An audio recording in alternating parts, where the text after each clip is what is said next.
No, you've done nothing wrong. Sure, mate, definitely should have wrapped. Give your details. You want me to go? Give it the key. Sit in your car, shut up.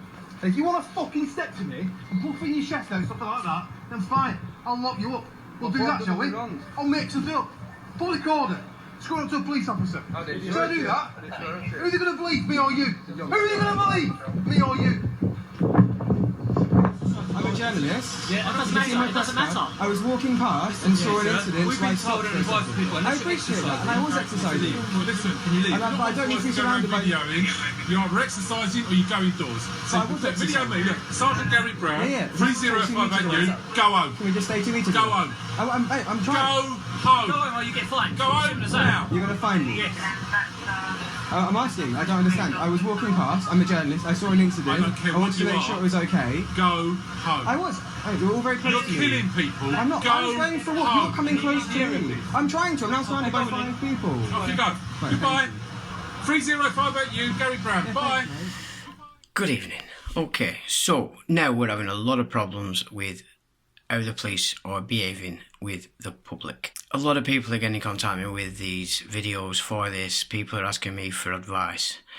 So I'm going to do this short one just specifically to give you the advice that you need when you are confronted with what is private security. It may as well be Bob the Builder pulling you up and giving you grief. Now, the first video that you saw there was a fat copper giving it large and actually took the keys off the young lad. That's robbery. It's robbery if you witness the theft. Okay, so that's the first point of call. Then he clearly says that he will make something up. Who will they believe, he says? Well, he's talking about his duty inspector there. He's only concerned about who his duty inspector will believe. Okay, so there we go. This is where we're getting liability. These idiots, thugs, wearing police uniforms and thus impersonating a constable which carries a jail sentence. Okay, this is what needs to be understood by you, the public. Law enforcement is very strict and is governed by 9 principles. I'll put the video at the bottom and I'll put the report at the bottom of this video. Both those thugs are operating policy. They're not operating or servicing the law, which is the prime motive of law enforcement. It's about servicing the law and nothing else, and in spite of government policy. It's very clear in those principles that that's the case. If you are confronted with these private security thugs, what you have to understand is law in this nation is based in the 10 Commandments. It's biblical, okay? Now, the Bible tells you and explains to you what is a man. Now, a woman is also a man with a womb. So there's no distinction between a male and a female in relation to the biblical description of a man. Yes, we're all man. A woman is just a man with a womb. That has to be cleared up. That's the biblical definition of a man. If you are confronted with any of these thugs or anybody else that's claiming to have authority in relation to law, the first point of any interaction with these thugs is this. You will say, let us establish our standing. You are addressing a flesh and blood man as derived from the word of God. And I am addressing you, who is a man or woman impersonating a police constable. Okay, that's 2 points. You have now gained full jurisdiction in the situation, and you must understand that and have full confidence that that is the situation.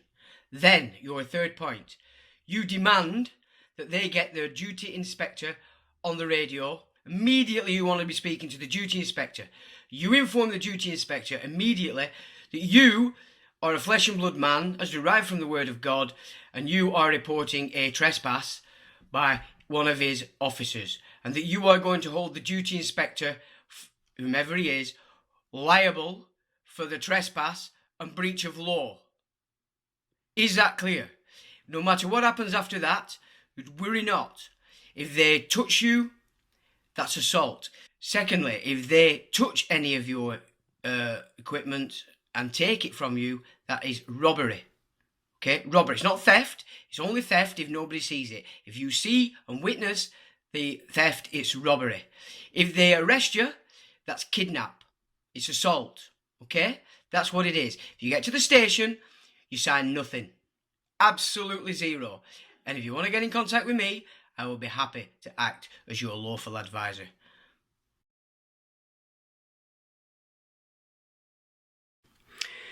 First and foremost, what you would say to them is, let us establish our standing.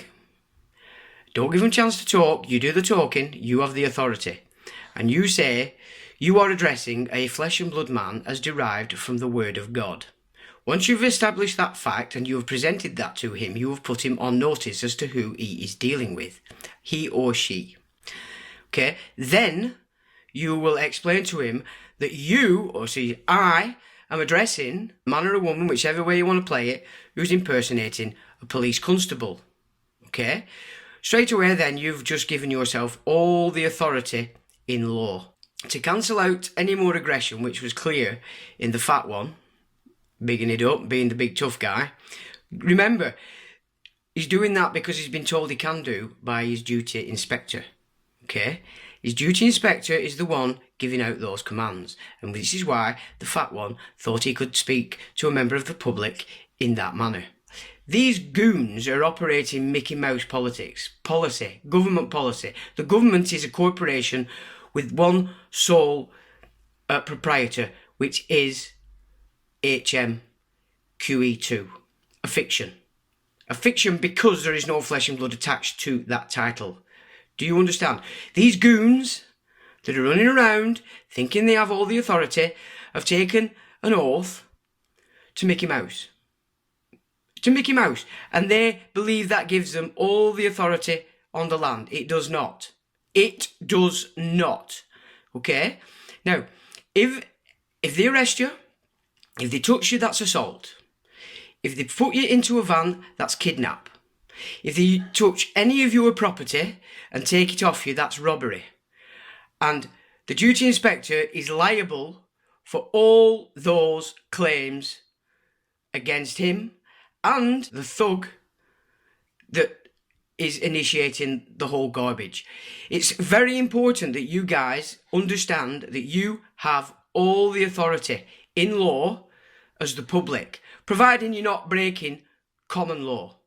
Okay? So you haven't been thieving, you haven't murdered anybody, you haven't beat anybody up, you haven't committed fraud, etc. Go back over this video, get it into your minds, spread it. Okay? Spread it. You have the authority in law. These goons are not operating, they're operating contrary to law. They are criminal. They are the criminals. They are the ones that are liable when it goes to court. You want it to go to court. You want this to go to court. That's where you want it to go. Yeah? You really need to understand your rights and the fact that these goons with the little blue lights on are no more important than Bob the Builder. If Bob the Builder put a blue light on his car and started whizzing around, assaulting people as he almost did, but verbally assaulting people and threatening behaviour, yeah, you would not accept that. You wouldn't accept it. You should not accept it from these goons, because that is the reality of the situation. I know you don't understand this yet, people, but that's just because you've had this grammar, this knowledge taken away from you. So there you go. Also, if you have any problems with these goons and you're feeling a little bit afraid after you've had some kind of interaction with them, get in contact with me. Get in contact with me and I will gladly act as your lawful advisor, because we're not playing in the legal here. They're playing in the legal realm, which is bullshit, commercial garbage, government policy. Okay?